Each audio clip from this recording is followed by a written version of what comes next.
Oh, what then are the naturopathic causes of disease? What have you come up with? What do you think? When we're looking at Lindlar's work, which if you remember who he was and when this was written and the context within this is written, you can see actually some similarities to what we just discussed with the primordial causes of disease, the root causes of disease. Now, he talks about the primary causes of disease, which you've gone through before, but he says that all primary causes of disease result from transgression of natural laws in thinking, breathing, eating, dressing, working, resting, as well as in moral, sexual, and social conduct, is the common cause of all disease. Obedience to nature's law is the only means of prevention of disease and the only cure. So with this quote, put it into context of where he was coming from and, the culture that he was in, etc. But have a think about how that lands with you. Have a think about, do you see correlation, for example, between transgression from natural laws of thinking and so diet, lifestyle, moving away from nature's cycles, the normal cycles in nature? Do you see correlation between that and your view of the root cause of disease, or perhaps the other whole medical system causes of disease?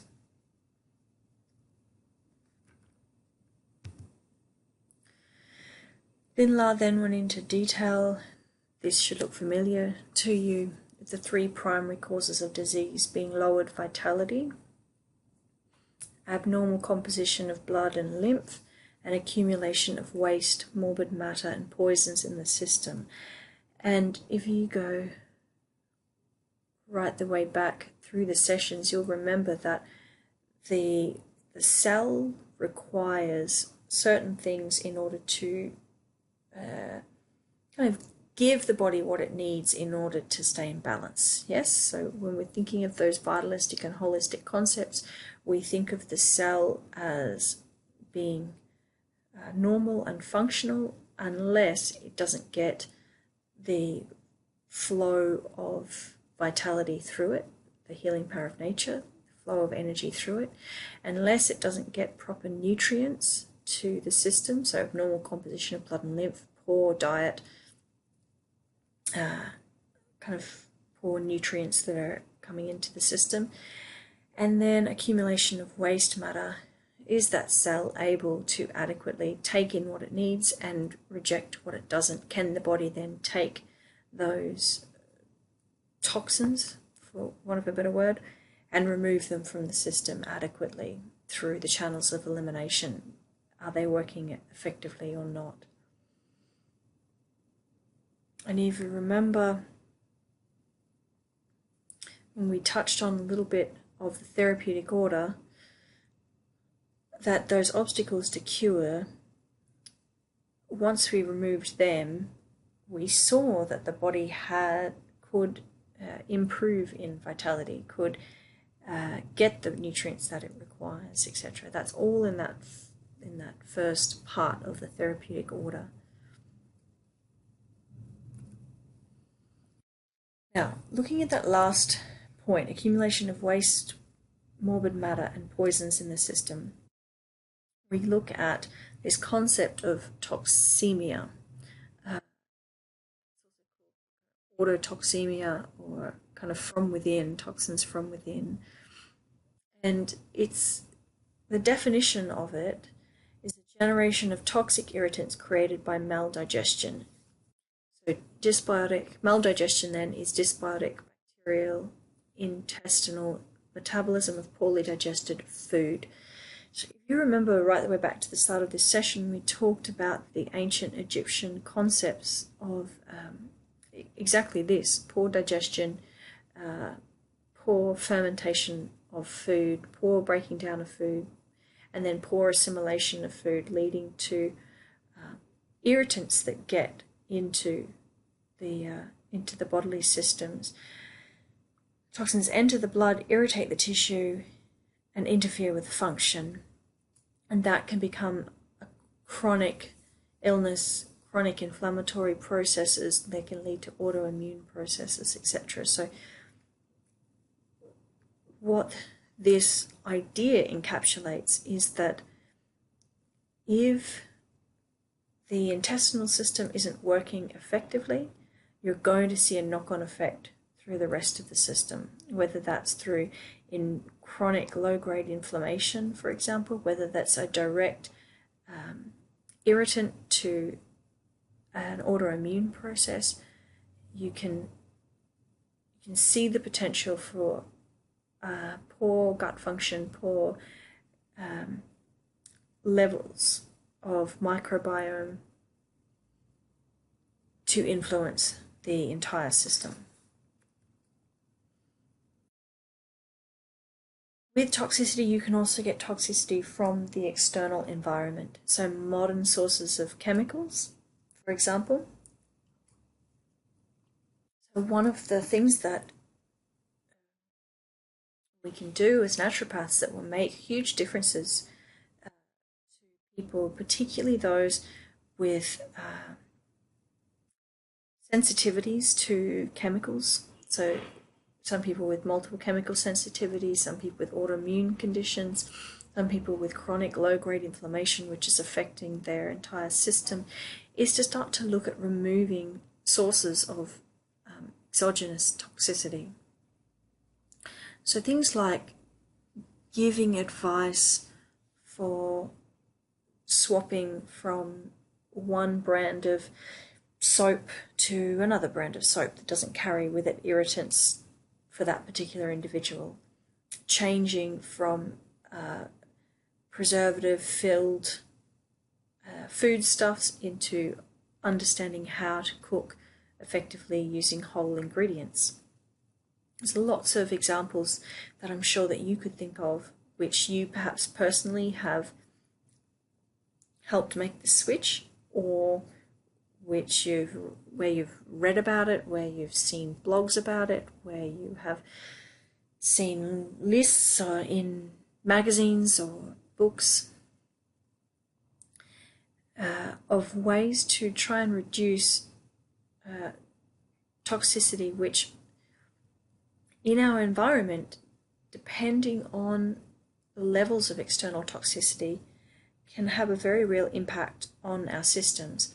Now, our channels of elimination are generally quite effective in being able to accept that we are constantly bombarded with levels of toxicity, and they're there to effectively eliminate that from the body whilst causing the least amount of problems possible. But when we have lowered vitality, when we have lowered energy, when our channels of elimination, for whatever reason, one or two may be not as effective as they could be, or when we are kind of chronically unwell, already have a big backload of these toxic chemicals, or for whatever reason, the smallest trigger will create an autoimmune flare-up, for example, then it's really an important time to focus on trying to lessen the load on the body wherever possible as a form of preventative medicine. Secondary causes of disease, according to Lindlar, are hereditary and constitutional taints, which we'll talk about in a moment.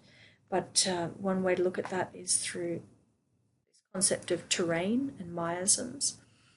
Inflammatory and infectious processes. So, like I said, once the accumulation of toxins happen, then you have chronic inflammation, chronic low-grade or high-grade inflammation, mechanical and also structural problems, and mental afflictions. Terrain is probably more a concept taken from homeopathic literature. And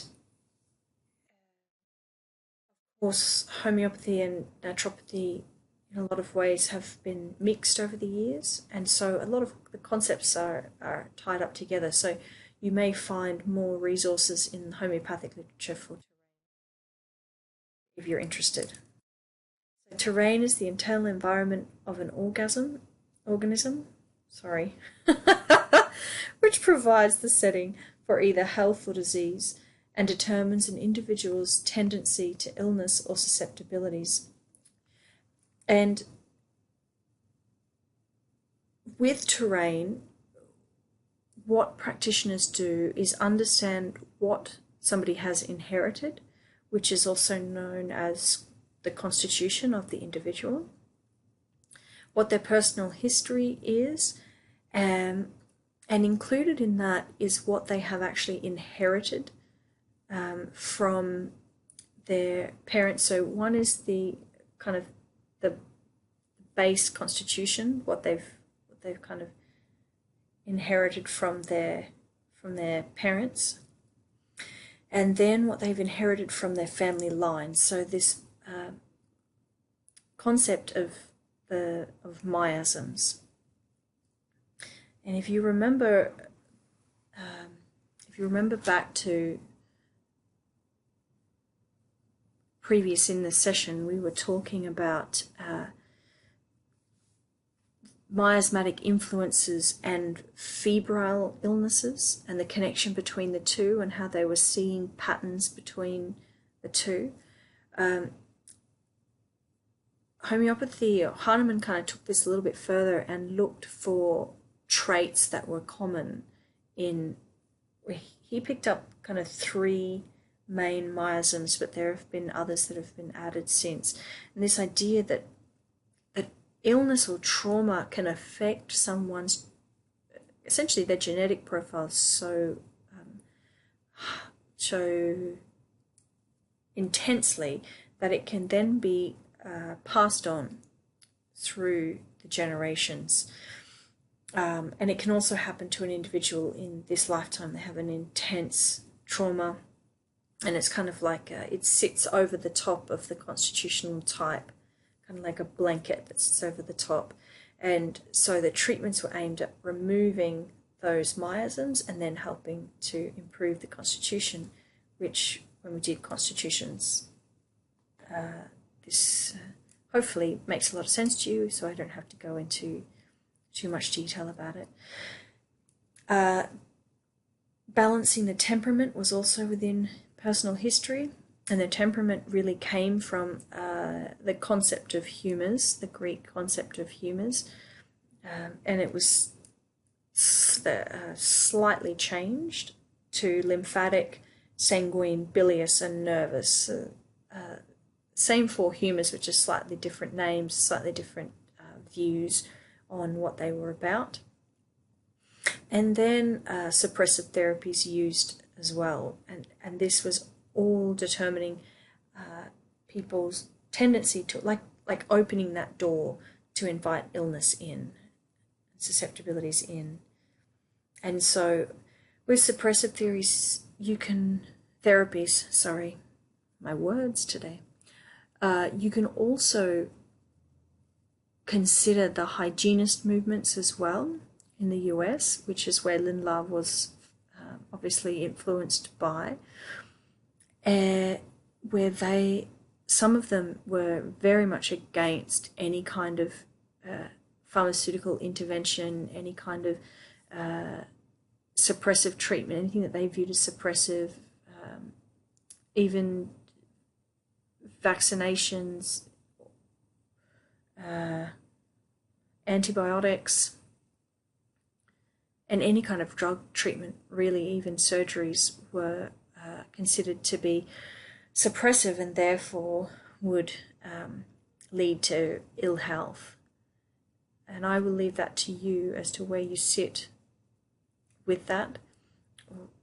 We talk about the therapeutic order, and we talk about the importance of pharmaceutical intervention and surgeries as part of that therapeutic order in naturopathy. So this is just one view of that. Wildness is not a luxury, but a necessity of the human spirit. We'll talk a little bit about concepts of wilding, rewilding as we go through, but they're kind of enjoying another resurgence of interest, the importance of getting back into nature as a form of treatment, becoming more and more popular again, which is kind of the first, what Linda thought of as the most important part of treatment. So returning to nature kind of physically and also following natural law, which included ways of thinking, ways of being, following the cycles of nature, encouraging normal habits and healthy surrounds. And remember, some of these concepts came from that German Romantic period where they moved through naturalism and with the concepts of vitalism, the importance of understanding your place within nature, and that that awareness of self would bring about a sense of kind of, not temperance of the passions, that's not the word I want to use, but to become aware that a life pursuit of passion is to not be aware of the true essence of self, the true nature of self. And the way that it's written can be a little bit tyrannical and purist. And so I, for one, can slightly recoil from the way that things are written. But I think that there are other ways of looking at these concepts which are more suitable perhaps to, for instance, to my personality and my traits and my interests. So you can play with these concepts. They're not kind of hard and fast in a dusty book for dogma reasons. They are for you to take and place into where you are in the world and place into the year that this currently is, and try just living it and seeing what happens. The next treatment of disease is economy of the vital force, so paying attention to ways that we don't preserve it and use it properly. So these might be paying attention to sleep cycles, paying attention to the natural rhythms of your life, and kind of honoring those rhythms, which takes a great deal of courage in a culture that is used to go, go, go and push, push, push and soldier on and burn the candles at both ends and you know, constantly be producing. It takes a lot of courage to go, but I am a being that is of nature, and nature is cyclical. Nature moves in circles, it moves in ebbs and flows, and at some points we're going to have a lot of energy and we're going to be really productive, and at other points we're going to be more internal, more quiescent, more peaceful by nature. And if we try to push against those cycles, we could pay a price for that. And finally, elimination of toxins through natural methods. And this is where the therapeutic order is really effective for pulling together these concepts of Lindlar's. And you can already see the crossover between all of these. It's interesting just to ponder over, if you have an illness or disease, or you have had in the past, how you went about applying these kind of principles, these kind of ideas. Did you or didn't you? How did you do that? or how might you do that if you get unwell? This is looking at kind of a diagram of what on earth a whole person is that we're going to treat, and all the components within it. So you can see that sometimes as a therapist, you may only get to address, say, environmental concerns like those in external toxins and the illness itself. Maybe just the physical component of the illness itself before that person moves on. Or you may be there to assist them in connecting strong emotional kind of irritants, causes to illness. You may be there just to help to highlight the social impacts of how society in general is playing, culture in general is playing on their disease. So we talk about treating the whole person and treating the cause, because that is the framework that we see the individual to move away from simply treating the illness, simply treating the pathology, simply treating the disease. It's not to say that you as a therapist will fail if you don't treat all of this, because sometimes you're simply not given that opportunity. It is to say, though, that wherever you choose to start with an individual, you not only look at the disease state, you also pull back and look at the whole person, and every treatment takes into consideration kind of the merger between the two, between looking intensely at the disease process and then pulling back out and looking at the whole person. It's kind of always that interplay, that ebb and flow to treatment.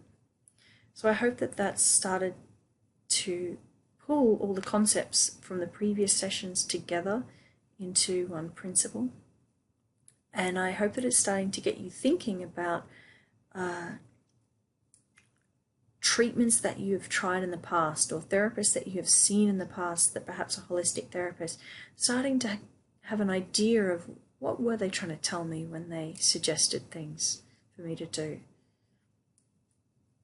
I hope you've enjoyed this session.